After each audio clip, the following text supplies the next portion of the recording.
They called him reckless. Some whispered the word mad. In the closed, smoke-filled war rooms of 1944, where polished boots clicked on hard floors and men with ribbons on their chests drew careful lines on maps, his name was spoken with an uneasy mix of awe and frustration. To some, he was a genius who saw what no one else dared to imagine. To others, he was a dangerous gambler playing poker with thousands of young men's lives. Yet in the closing months of the air war over Europe, it was his audacious and brutal strategy that would do what months of carefully planned bombing raids could not: break the back of the Luftwaffe in a matter of weeks. While others believed in the slow grind of attrition, this general believed in breaking the enemy's spirit at the root. And for that, he unleashed the fighters. The air war had become a deadly chess game. The Allies had poured millions into bombers, massive thundering machines that carried the promise of daylight precision bombing deep into German territory. But every mission was a nightmare. Each wave of bombers meant hundreds of airmen flying into flak-filled skies, where enemy fighters waited like wolves around a wounded herd. Bombers limped home riddled with holes. Crews went missing, squadrons were shredded, and still, the German air defense stood strong, adapting, tightening, waiting. It felt like an endless stalemate, a deadly pattern that repeated day after day. And then came one man who looked at this predictable bloodletting and asked a forbidden question: what if the bombers weren't the point at all? He was an unlikely hero for a war that rewarded caution and doctrine. In a world obsessed with formations and calculated losses, he wanted chaos. In his eyes, the bomber was just bait, not the sword, but the lure that would draw the Luftwaffe into the open. Once the German fighters took the bait, he wouldn't just fend them off. He would hunt them down, drag them out of the skies, and burn their air defense to the ground. No more static escorts that hovered nervously around the bombers. No more cautious turns for home when fuel ran low. He wanted his fighters to slash across enemy skies with the same cold fury the Luftwaffe had shown the world years earlier. It wasn't defense, it was a hunt. And to make it happen, he had a secret weapon. Not a bomb, not a plane, but a mindset. The traditional thinking was simple: fighters protect bombers, bombers bomb the target, and everyone goes home in tight formations. His thinking was the opposite. Bombers lure the enemy, fighters scatter like wolves, and nothing, not distance, not fear, not the rule book, stops them from taking the fight to the enemy's doorstep. He was willing to let the sky turn into a storm. His critics called it reckless. He called it necessary. In the cold morning light, the plan sounded insane. Fighter escorts had always been told to stay close to the bombers, forming a protective bubble. But now, under his command, that bubble was about to burst. He ordered his pilots to leave the bombers once the enemy appeared, to chase and destroy.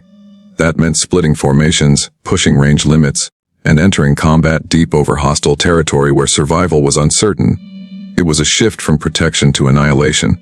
And the pilots, many of them barely in their 20s, were suddenly being asked not just to defend but to dominate. At first, no one quite believed it would work. Even the pilots exchanged uneasy glances as they were briefed. The bomber crews felt abandoned. Commanders above him muttered that he was throwing away discipline. But he knew something they didn't. The Luftwaffe wasn't an endless machine. Its strength depended on a fragile web: fuel, pilots, airfields, training. If that web could be shattered, the skies would belong to the Allies. And so, as waves of bombers roared toward Germany, his fighters peeled away like unleashed predators. The Germans didn't expect it. For months, their tactics had been based on predictable Allied formations. They struck the bombers, fought the escorts, and then disengaged. But now, the sky itself seemed to turn against them. American fighters suddenly appeared not where they were expected but deep in German airspace, swarming airfields, chasing retreating planes to the ground. Dogfights broke out above forests and fields the Luftwaffe had once considered safe. In their panic, some German pilots bailed out before ever reaching their targets. Others never returned at all. What had been a battle between formations turned into a relentless hunt. The strategy wasn't elegant, it wasn't precise, but it was devastating. Every time the Luftwaffe rose to meet the bombers, they lost more planes. Not just in combat but on the ground, where strafing fighters tore apart runways and fuel depots. Every mission left their defenses weaker, their pilots fewer, their airfields burning. In just a few weeks, the proud, disciplined Luftwaffe, once feared as the most advanced air force in the world, was being gutted from the inside out. Back at Allied command, the tone changed. The man they had called mad suddenly seemed to have pulled off the impossible. Losses among bomber crews plummeted. German interception rates dropped. The skies, once contested and lethal, began to clear. But to him, this wasn't magic. It was simple math: destroy the enemy's ability to fight in the air, and everything else collapses. There was a psychological war in the air too. German pilots, once confident and lethal, now dreaded the sound of the approaching engine roar. They had once owned the initiative. Now they were reacting, fleeing outnumbered. Some Luftwaffe squadrons refused to engage unless they had overwhelming advantage. Others barely scrambled at all. Fear seeped into the Luftwaffe like water into a cracked hull. And in war, fear is a weapon. His peers had spent years trying to wear the enemy down through massive bombing campaigns, endless sorties, and the steady drip of attrition. He had decided to end the air war with a knife to the throat. It wasn't the kind of strategy that won you friends in the quiet halls of planning rooms. But it was the kind of strategy that won wars. The Luftwaffe, once the terror of Europe, was being dismantled not in years but in weeks. In the end, it wasn't just about planes or bombs. It was about daring to rewrite the rules when the old ones no longer worked. And that's why, when historians look back at the air war over Europe, they find a turning point not in the size of a fleet or the brilliance of a weapon, but in the nerve of one man who refused to accept the inevitable. One man who decided that recklessness, in the right hands, could be the sharpest blade of all. And so, while the world saw waves of bombers soaring into German skies, the real war was being fought in the shadows between formations, where fighters hunted in the Luftwaffe blood. That was the genius, or madness, of his plan. He had taken the predictable rhythm of war and shattered it. And when the pieces settled, the Luftwaffe's spine was broken. The German high command could feel the shift long before they admitted it out loud. Reports from airfields came in like scattered cries through static: missing formations, downed aces, strafed runways, pilots who never returned. For years, the Luftwaffe had been the hunter. Their sleek fighters had owned the skies, tearing into bomber streams with practiced precision. But now, their carefully built rhythm was being shattered by a force they couldn't quite pin down. It wasn't just the planes. It was the attitude. The American fighters were no longer waiting for the Luftwaffe to come to them. They were chasing them down like prey. What made it worse was how unexpected it all seemed. German intelligence had grown comfortable. Their analysts believed they could predict every Allied move. The bomber routes, the escort patterns, the altitudes. Their entire defensive network had been built on that predictability. But this new strategy flipped the script. Instead of seeing neat, disciplined escort formations, they found themselves ambushed. Instead of hitting bombers with overwhelming force, they were swarmed mid-air, scattered, hunted down even as they tried to disengage. It was like watching the tide turn, slow at first, then unstoppable. For German pilots, the change was terrifying. Before, they could strike bombers and return to their airfields with a sense of control, of familiarity. Now even the return flight felt like a trap. Strafing fighters lurked near their bases waiting for them to descend. Many pilots, exhausted and low on fuel, never made it back. Those who did described the sky not as a battlefield, but as an ambush. Every mission became a gamble. And as their confidence cracked, the Luftwaffe's legendary edge dulled.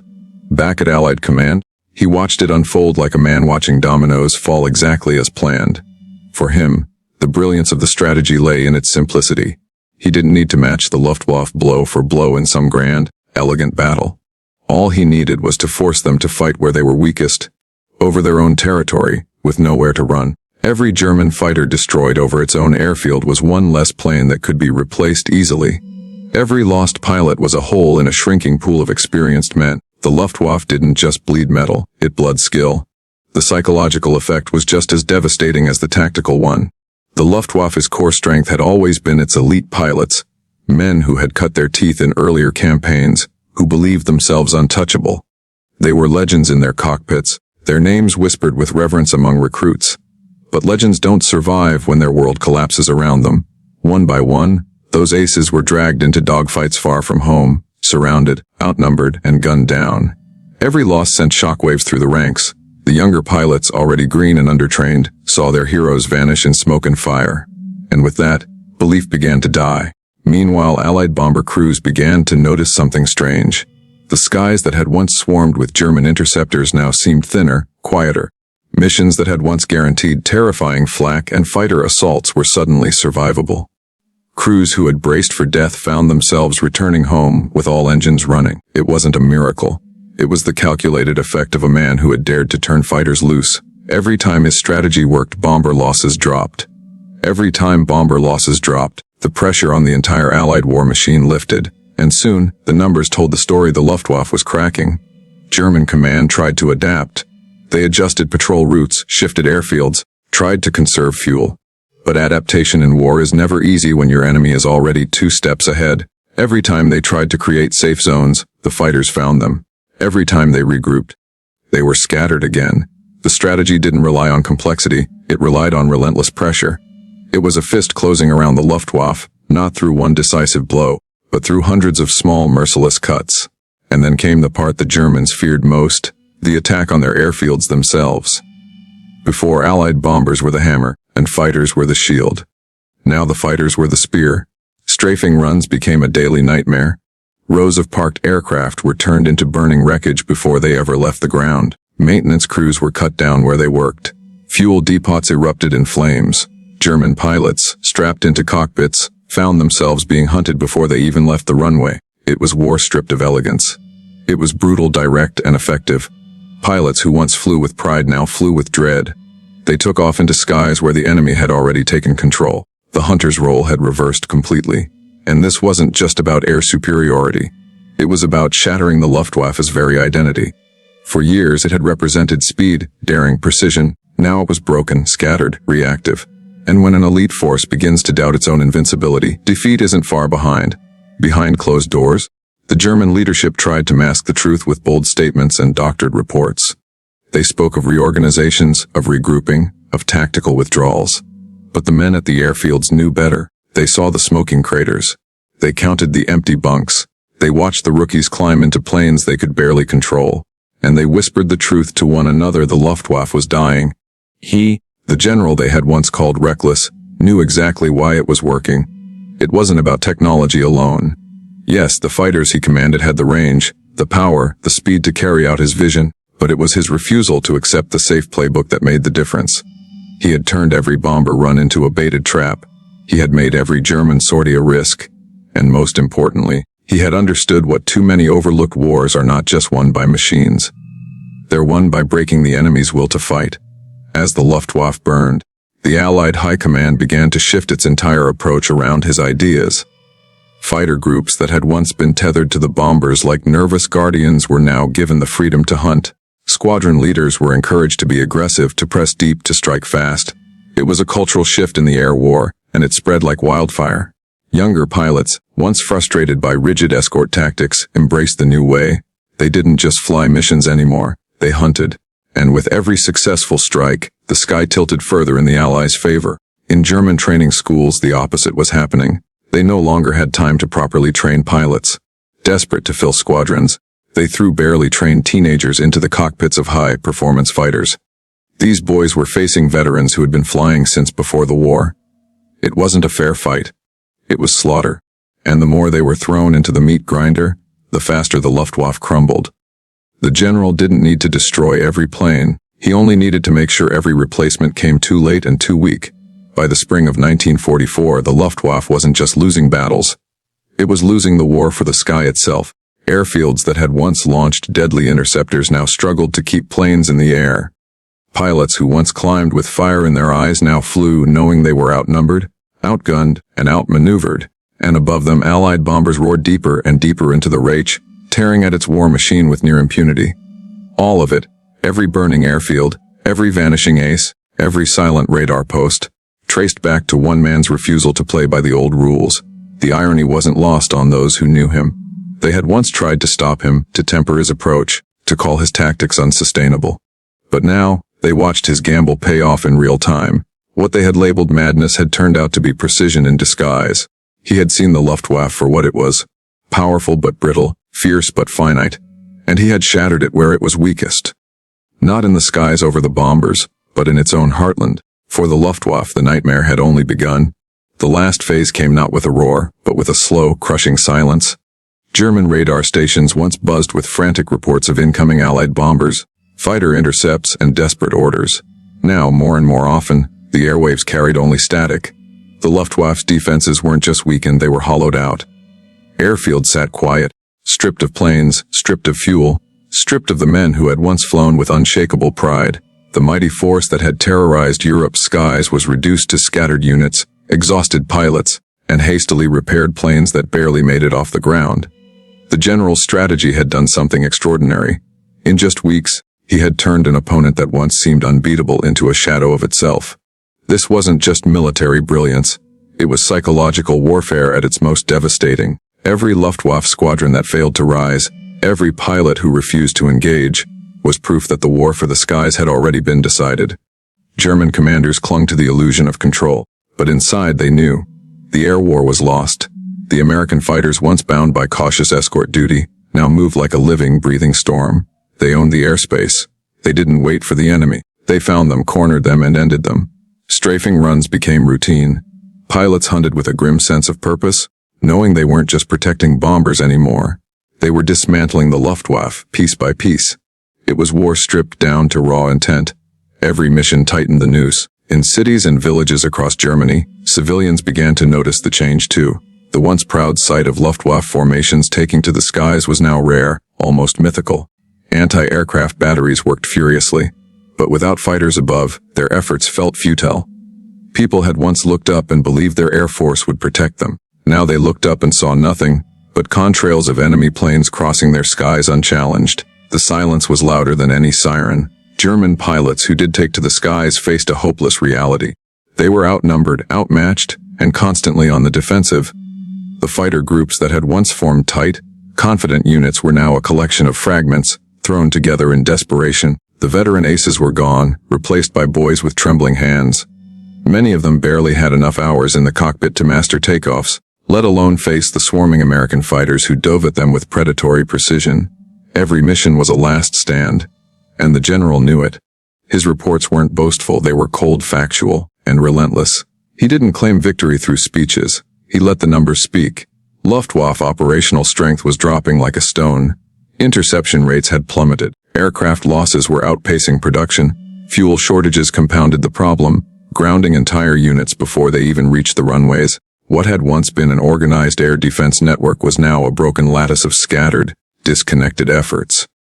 The Luftwaffe had become what he wanted it to be: vulnerable. The most remarkable part was how fast it all happened. War strategists had expected a long, grinding struggle for air superiority. Instead, the Luftwaffe collapsed in a matter of weeks under the weight of a strategy that didn't rely on outproducing the enemy alone.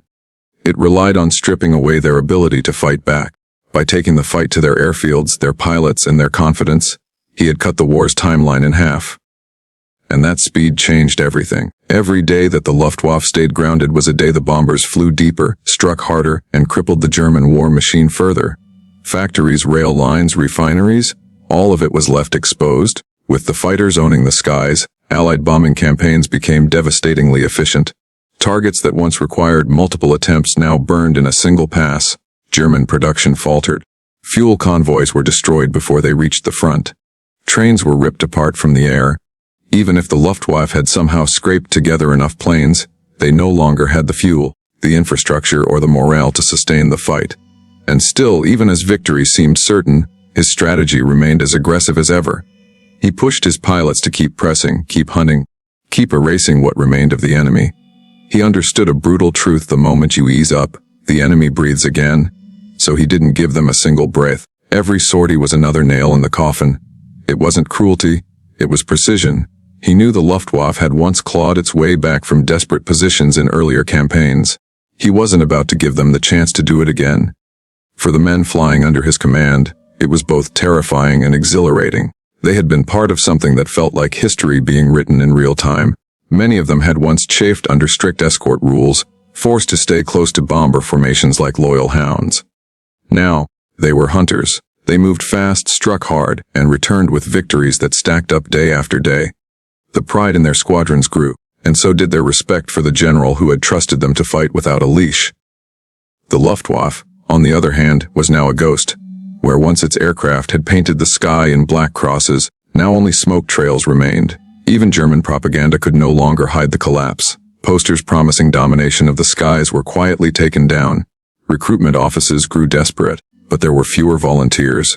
The nation's faith in its air force had been shattered as surely as its runways.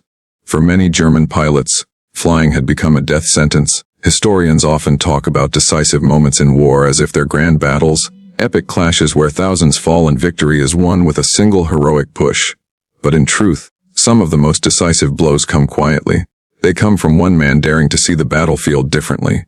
That was his genius. While others had tried to grind the Luftwaffe down with endless bombing runs, he had gone for the heart. He didn't destroy the Luftwaffe with a single overwhelming blow. He made them bleed out, quickly and without mercy. The ripple effect of his strategy was enormous. Once the Luftwaffe was broken, the entire German war machine lost its shield. Supply lines that once relied on air cover were shredded. Armored divisions moved under skies they no longer controlled. Allied bombers began striking deeper into Germany with impunity, setting the stage for the ground offensives that would follow. Every tank destroyed, every factory burned, every bridge obliterated. All of it was made possible by a sky that now belonged to the Allies. And for the general himself, the transformation was as dramatic as the results. The man once branded as reckless and mad was now hailed as the architect of one of the fastest collapses of an enemy air force in modern history. His methods had been controversial. His critics had called him dangerous. But history would call him something else entirely decisive. He hadn't just broken the Luftwaffe's back. He had rewritten how air wars were fought. When the war ended, those who had once whispered his name in disdain now spoke it with respect. His strategy became a case study in how audacity, when combined with clear understanding of an enemy's weakness, can win battles faster than brute force ever could. He hadn't needed the biggest fleet or the longest campaign. He had needed nerve, and nerve was something he had in abundance. In the ruins of airfields across Germany, twisted steel and burned aircraft told the story better than any speech. This was where the Luftwaffe had died. Not in some climactic dogfight in the upper atmosphere, but here, on the ground, ambushed and dismantled by a strategy no one else had dared to try. The silence of those fields was the proof of his vision. For the men who had flown under him, there was a quiet understanding.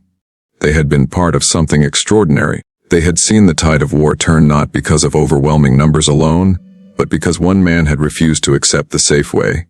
He had risked his reputation, his career, and the lives of his men on a plan that sounded insane in the briefing room, and in doing so, he had brought an empire's air force to its knees. The world would move on, as it always does. The planes would be scrapped, the runways overgrown, the sky once again quiet. But history remembers moments like these. It remembers when the unstoppable force met the immovable object, and someone decided to break the rules. It remembers when a mad general turned recklessness into precision and destroyed one of the most feared air forces in the world in a matter of weeks. And that is how one man's daring, one man's refusal to play by the old rules turned the tide of an entire air war, not with a single bomb, not with a single mission, but with a relentless, calculated, and merciless hunt that ended with the Luftwaffe broken, the skies clear, and history rewritten.